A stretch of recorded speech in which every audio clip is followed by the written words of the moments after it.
ஸ்ரீரங்கம் கோயிலில் பழைய நிர்வாகியாக இருந்த ஒருவன் ராமானுஜரின் மீது உள்ள பொறாமையால் ராமானுஜர் பிக்ஷைக்காக வரும்போது அவருக்கு விஷம் கலந்த உணவை இடும்படி தனது மனைவியிடம் உத்தரவிட்டான். அவளும் விஷம் கலந்த உணவை ராமானுஜருக்கு இட்டாள். ஆனால் அவளுக்கு மனசு கேட்கவில்லை.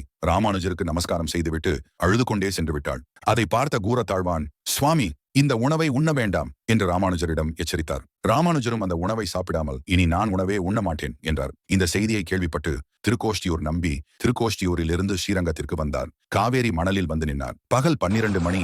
ஆச்சாரியன் வந்திருக்கின்றார் என்ற செய்தியை அறிந்த ராமானுஜர் தாயை கண்ட கன்று மாதிரி ஓடி அந்த காவேரி மணலில் திருக்கோஷ்டியூர் நம்பிகளை நமஸ்கரித்தால் ஆச்சாரியன் எழுந்திரு என்று சொல்லணும். ஆனால் திருக்கோஷ்டியூர் நம்பி அமைதியாக நின்றார். ராமானுஜரின் சீடர்களில் ஒருவரான கிடாம்பியாச்சான், இது என்ன குரு சிஷ்ய லட்சணம் என்று திருக்கோஷ்டியூர் நம்பிகளை கோபித்துக் கொண்டார். அதற்கு நம்பிகள், ராமானுஜருடைய திருமேனி மீது யாருக்காவது அக்கறை உள்ளதா என்று சோதிப்பதற்காக தான் அமைதியாக இருந்தேன். பரிவு இருக்கு. இனிமே கிடாம்பியாச்சான் கையாலே சமைத்ததை தான் நீர் சாப்பிட வேண்டும் என்று ராமானுஜருக்கு நியமித்தார்.